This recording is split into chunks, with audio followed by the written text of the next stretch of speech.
Hi everyone, it's Henry here, and in this video I'm going to be exploring my absolute favourite element of all of Warhammer 40,000, the Inquisition, and all of the weirdness that goes along with that. And as I'm continuing getting back into painting after over a month away from the desk, I want to focus on a few more things with this project, so namely making sure I'm happy and I'm enjoying myself and I'm staying motivated so that I'm getting time with the brush, but also I want to focus on being a little bit more refined and a little bit more accurate with this model. So that's why I've chosen a nice small one to really force myself to concentrate a little bit more. So let's paint.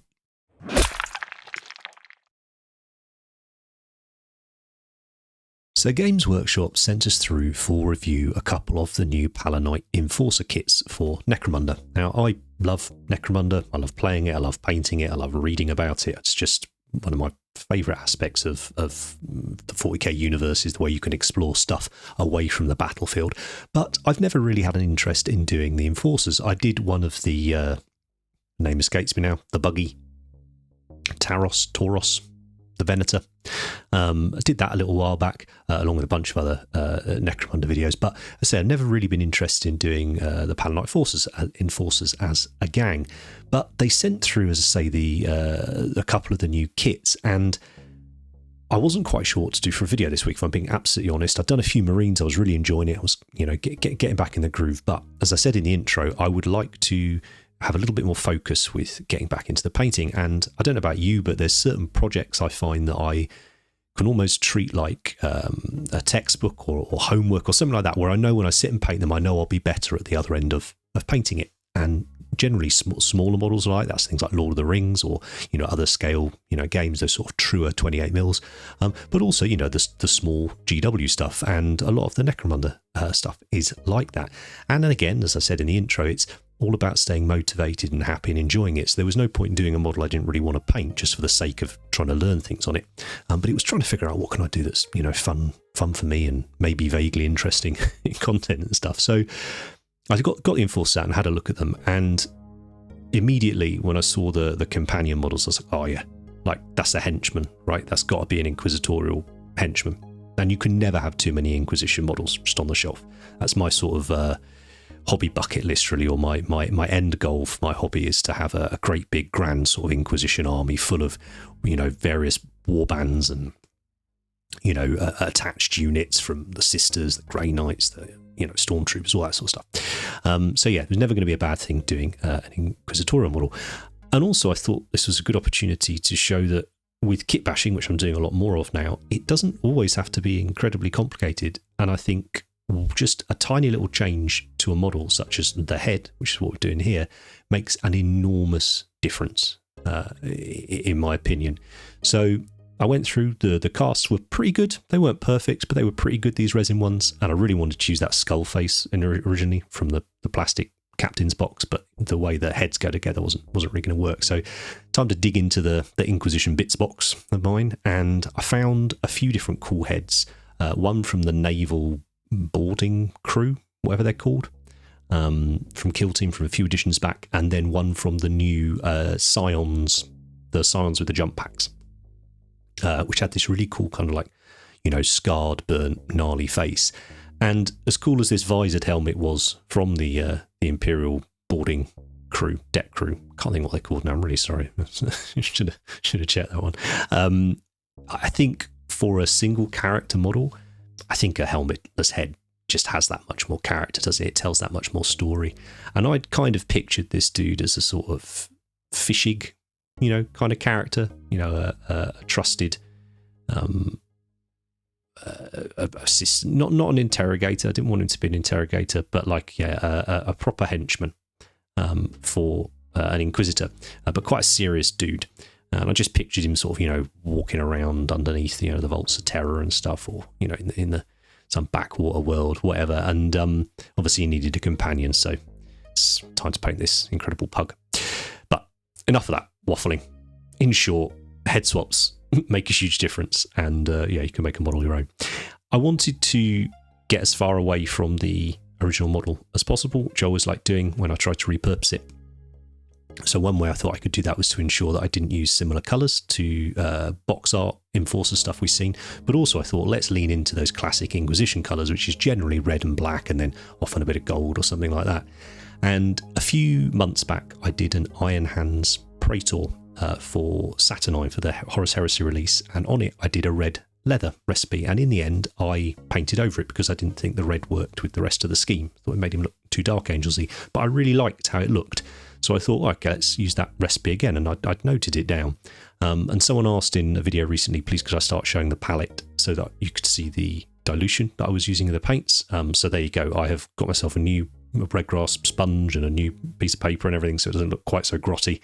So I will try and include that a little bit more when I think it's relevant for it. But as you can see, the dilution on here is a lot. We're sort of at least 1-to-1 with water, if not slightly more water than paint, but stopping it before it splits out. And this is because I want to build up layer upon layer upon layer of texture onto the leather trench coat for this guy. Now I'm using this Artist Opus small dry brush here, and I used this last week on the Nova Marine to create texture, to create painted texture. So again, one of the reasons I want to keep the paint nice and dilute is so that I don't build up physical texture on the model. I just build up sort of painted texture. And all I'm doing is working my way through from Rhinox Hide through to Word Bearers through to Wazdacker, fairly desaturated Wazdacker and Word Bearers, which is nice, which is what I wanted for this one.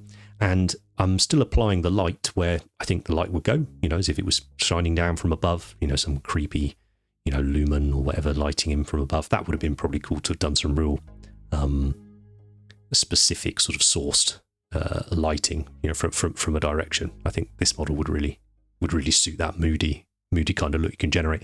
But this was more a generic sort of from above. And oh yeah, here they are. So yeah, Inquisition, Necromunda, anything like that, it's a happy place. I did this video months ago when the Ratlings came out, and I loved them, and nobody watched it, which made me really sad because I had a really good time doing it. So if you want to see sort of more random kind of don't belong on the 40k battlefield 40k stuff, go and check that one out. But if you do want to check out some more Necromunda stuff, I say a lot of that I put over on Patreon. So those of you that support us on Patreon, you're the only reason we can keep doing this. So Andy and myself, full-time doing Cult Paint because of the support you guys give us. Your YouTube vids are always going to be free, but if in addition to these you would like videos generally by Andy where he focuses on often display projects, so he's got a huge Golden Demon log he's doing at the minute for Spiel coming up in a month or so, you're getting extra content like that, consider going and supporting us over there. And if you can't for whatever reason, then your likes, your subscribes, your comments, your shares, all those things that you can do to a YouTube video to boost the visibility make a massive difference to us, and it means we can just keep doing these videos, and for the foreseeable, because I love doing them and I don't want to stop. So I really do appreciate all that help, guys. But yes, back to the painting bit. Sorry, you can see I'm still kind of getting back in the groove with these voiceovers as well. So all I was doing was just building up those reds through the browns, through the reds, and then once I was sort of more or less happy with the texture, I started to go in with the paintbrush and add finer scratches. Now, unfortunately, you can see in this zoomed in one, I messed up. I clearly didn't clean the small dry brush enough after doing the Nova Marines, and the way my painting setup was, the model was quite far away from me as I was filming. I didn't notice it was depositing these bits of paint, these white bits of paint that you can see on the model, which was a real shame because what it ended up doing was desaturating further the reds on there, which was a shame because they were already a bit desaturated. I didn't really want them much further, but also just giving it that horrible sort of speckly sort of texture. So that was really annoying, but a valuable lesson learned, and at least it wasn't on character for an army or something like that, right? It's just a fun model. So what I've done is gone in here now, obviously with my brush, and I've started to add in a little bit of ivory, I think it was, just because that was on my desk from last week, to add some finer scratches around those areas of sort of high wear and tear, but also I'm trying to shift my painting a little bit at the moment to exaggerate certain areas of focus, where I might take highlights and shadows and things a little bit further, not across the entire model, but just across a few little areas. But as I say, the desaturation of the colours was a bit further than I wanted it, so I thought, well, I'm going to have to glaze over here to pump the colour back up with a red ink. And I thought this was a good opportunity again to keep playing around with these AK quick gens that I've borrowed off my buddy Dan. So far, I'd say it's been a sort of 50-50 hit rate. I've really liked some of them, and other ones I'm like, I just use a contrast. I would prefer to use a contrast. I would say I feel the same about this red. I would just use Flesh Tearers red. I think it's nicer to work with and gives a very similar effect.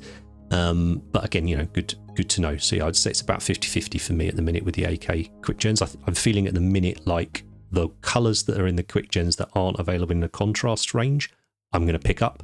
But ones that are available in the contrast range, I prefer to work with. So I did a glaze of that over the model just to pump that red up a little bit.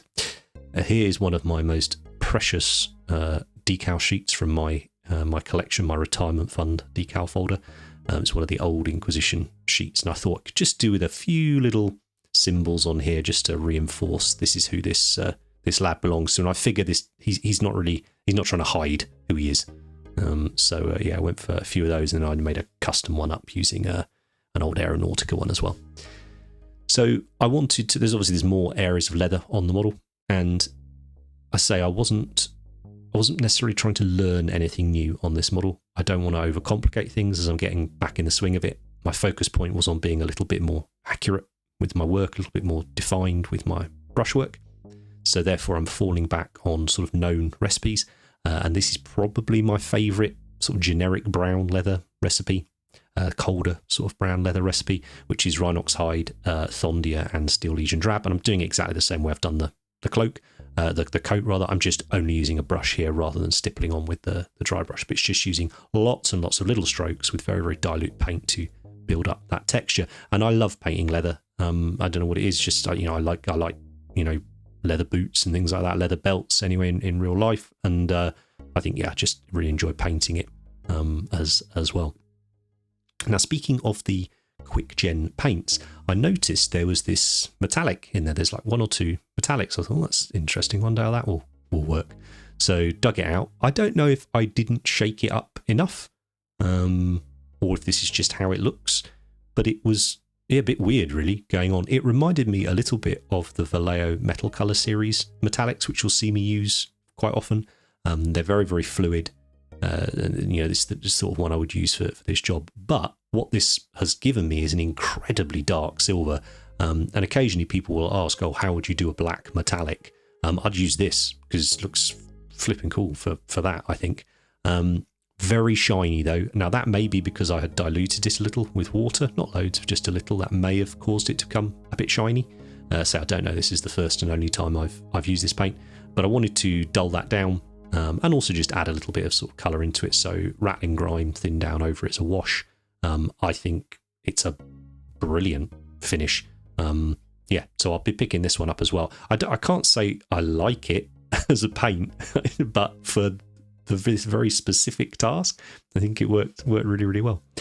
Now, there's other areas on the model that are metal. Obviously, there's the gun being the main of the disintegrator rifle, which is really cool to see that. Now, everyone's getting disintegrator rifles, I guess, but specialist games are giving them to everyone anyway.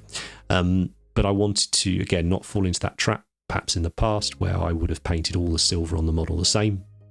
It all blends into each other a little bit. We don't get that definition of the different parts of the model.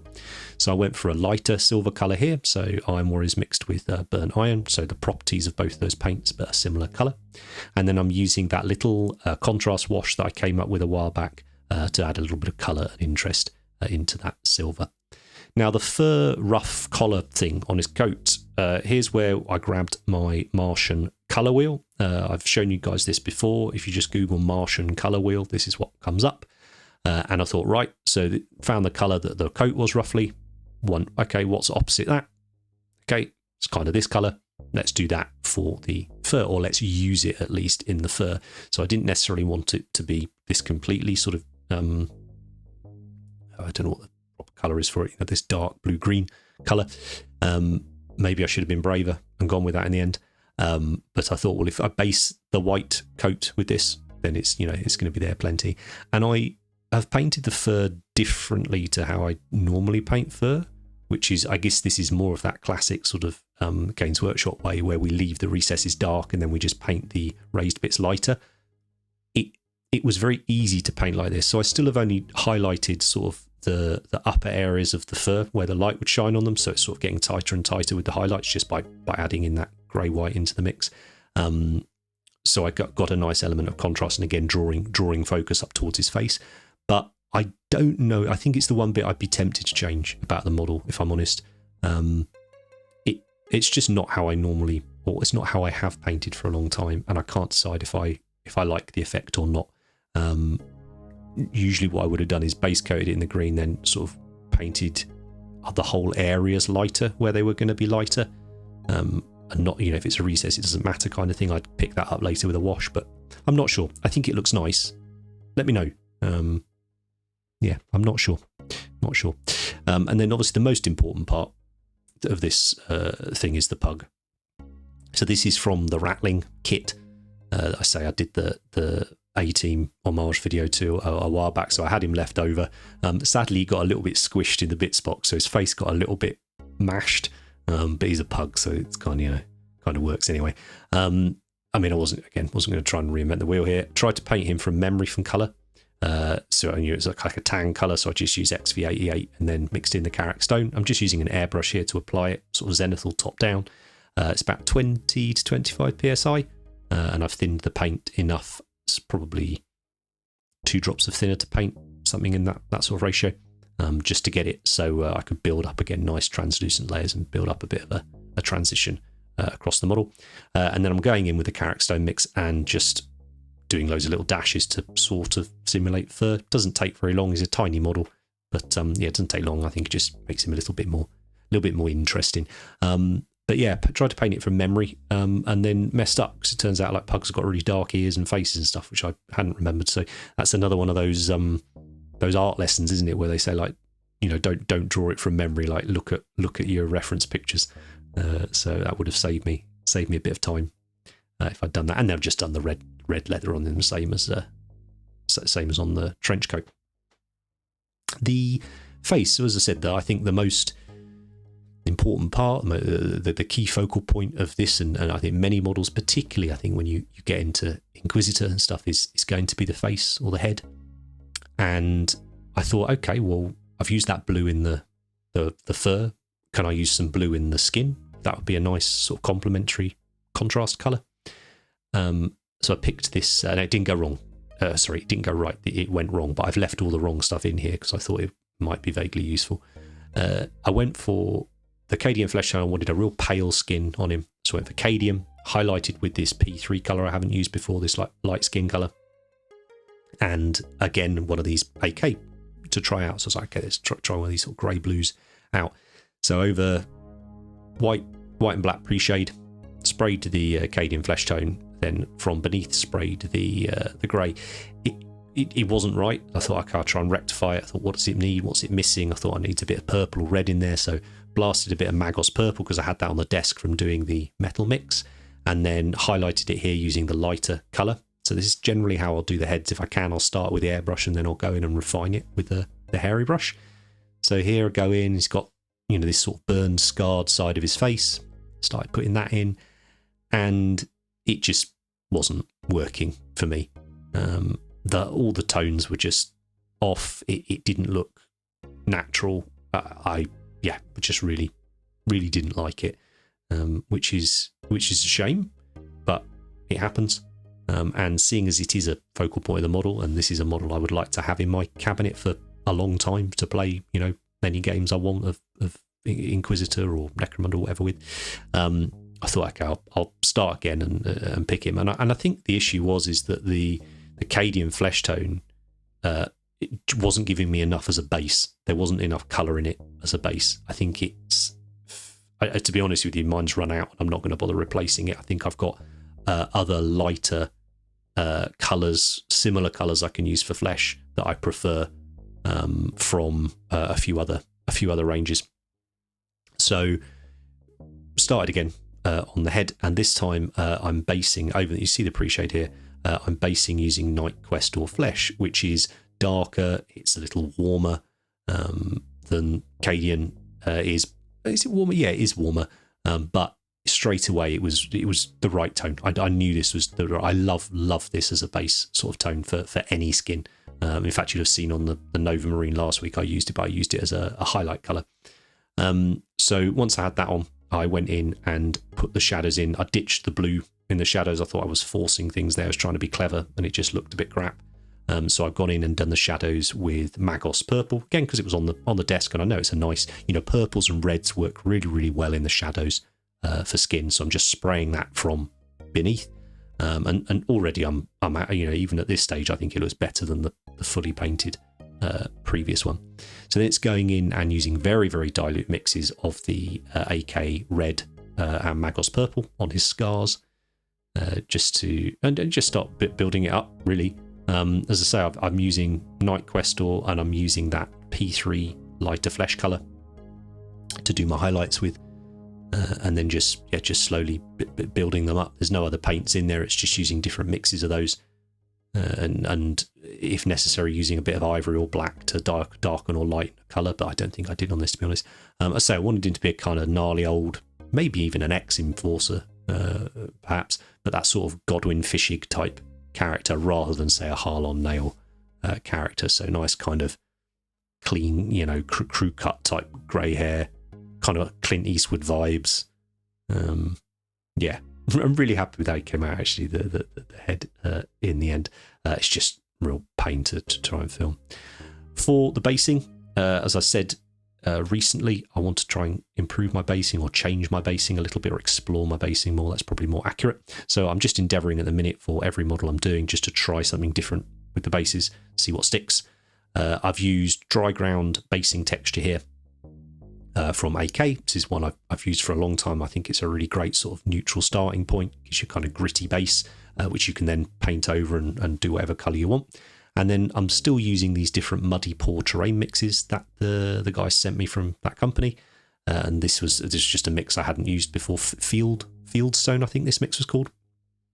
I think this is probably the first one I've used that I didn't particularly care for. It's nothing to do with it as a how it works. It works the same as the others, which I think is fantastic. It's just this colour mix didn't work for me. I prefer the mix I use on a lot of my models actually, which is that crushed up fossil mix you'll see me use. But it's good. So this will probably go into the scenery box now, which I can use for doing different things for various gaming boards.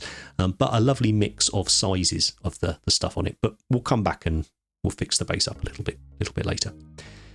So now it was time to add a little bit of life into the models. And for me, I tend to do that using oil paints. So I've got a variety of different oils here. I'm prepping by popping them on a piece of kitchen towel just to leach out a bit of the extra oil, just so they dry a little bit quicker, which works for me. And then I've got a selection of brushes, synthetic and natural hair. The natural hair ones are ones that perhaps aren't quite good enough for normal acrylic paints anymore. And then for the videos, I just use white spirits here. So this is just normal DIY shop white spirits and mineral spirits to thin them down with. And rather than making up big batches of wash, I'm covering such tiny areas, I'm just going to put the white spirits in a little dish here and just mix up a few little and dilute the paint as I'm using it, as and when I need it. So first off, I went for a sort of fairly warm brown here. Something like a burnt umber would give you this, maybe with a dot of black in it. It's a little bit darker. And the main reason for this one was to glaze sort of all over the coat of the model, and this was to give it that nice finish that I think oil paint gives you when you do a little wash like this. But also I wanted to just knock those decals back and set them into the coat, as it were, so they didn't look quite so much like stickers or whatever that were just popped on there. Then I added a little bit of red into the mix, and I put this over the areas of black on the model, just because I really love sort of red brown in the shadows of black. I think it makes it look really interesting. A little bit of brown on old Puggles here. It's again just grimes him up a little, sets him in thing. And you can see the washes I'm using here are really quite thin, very similar to a Agrax Earthshade sort of consistency. These, and then a little bit turquoise into the sort of coil bits of the gun. Again, it's nothing revolutionary here, stuff I've done for years. But it adds a nice little dash of colour, I think, onto the model. And then I grabbed some dark rust, so kind of a burnt sienna colour here, and just mixed a bit more of that into the black armour, again, just to give it a little bit more interest, a little bit more life, in my opinion. So left that to dry. Took about, I don't know, 10 minutes for that to dry. It's very thin, very dilute mix that was going on there. So it's drying nice and quickly. And I love the finish it's given me on the model. It's kind of a nice satin look. And I think they look really good at this point. But this is where I wanted to do something I often skip when I do these videos, which is give myself just 15 minutes to sit with the model and just do a few little tweaks. And so often I'll finish a video for YouTube, right up to the deadline, and I don't have this time to take with the model. I thought I really must start doing that a bit more. So I'm going in here and just making sure the areas I want to draw attention to and focus to are looking sharp. So I made sure around his face, and his shoulders and his collar, I made sure everything was nice and defined there. So there was clear delineation between the different parts of the model, making sure the highlights were nice and crispy. And then fixing up the base, as is, I think it looks fine. It's just not quite my cup of tea. So I just made up a couple of little pigment washes. So this is where you get your weathering powders, and you just mix them with a little airbrush thinner to various consistency, the washes, whatever you like, really. The more powder, the thicker it is, the more it'll run in between all the recesses. And I've chosen quite a thick mix here, and I've just dolloped that all over the base, just to make it look a little bit more like how I enjoy the things to look. To be honest, I'll probably snap them off the bases and base them up on that fossil mix that I use on a lot of my other miniatures like this, just because it's nice. It means that I've done all my kill team miniatures I've based the same way, so I think it'll just work. Work well for that. But there we go. 10 minutes, a little bit of refining, I'm much happier. So there we are. There's our man and his dog ready to, I don't know, go investigate something. Some ne'er-do-wells lurking under terror or whatever. And I love him. I don't think, other than maybe the collar of the fur, I would change. I don't know where my painting's going at the minute. I've said this in some of the recent videos, and I'm loving that. I don't quite know which way to fall or to follow at the moment, but I will figure it out, and hopefully you'll come along for the journey, and maybe there'll be something vaguely useful that you can learn along with me on the way. But I do know that I am pleased with the work I'm creating at the minute, and I would love to try and get to the bottom of why that is and understand why that is. And talk about it a little bit more in the videos. But the goal was to keep enjoying painting, improve that muscle memory, get that concentration back, which I've found much easier this week, which is cool. Get back into the groove of filming. It's different painting for filming than it is just for sitting and painting. But the main one, as I say, was the accuracy, was getting finer brush strokes, making the brush go where I wanted it to go. And then focusing on that definition thing. I'm not someone who wants to paint in an heavy metal style, that incredibly accurate, wonderfully crispy, super detailed, all the edges are refined. I think it's a wonderful style, and I love looking at it, but it's not how I want to paint. But equally, I don't want my stuff to look sloppy and lazy. So it's finding that sort of happy middle ground for me between enough highlighting on edges and stuff to get the definition between parts, but not so much that it ends up becoming laborious and falling more into that other style. I hope that makes sense, and something I will talk about more in videos as we go along. But if there was anything in here that you've got any questions about, please pop them down in the comments, and I'll get back to you as soon as I can. Thank you ever so much for all of your support. Next week I'm going to be doing some Dark Eldar like you guys have asked for. I had planned to do a rather large tank, but I think we'll leave that for the week after, and I might put out a little short to do with that, because I would love it for any of you other treadheads to come along with me for a few weeks and paint up something super and heavy. So take care, and I'll see you next time.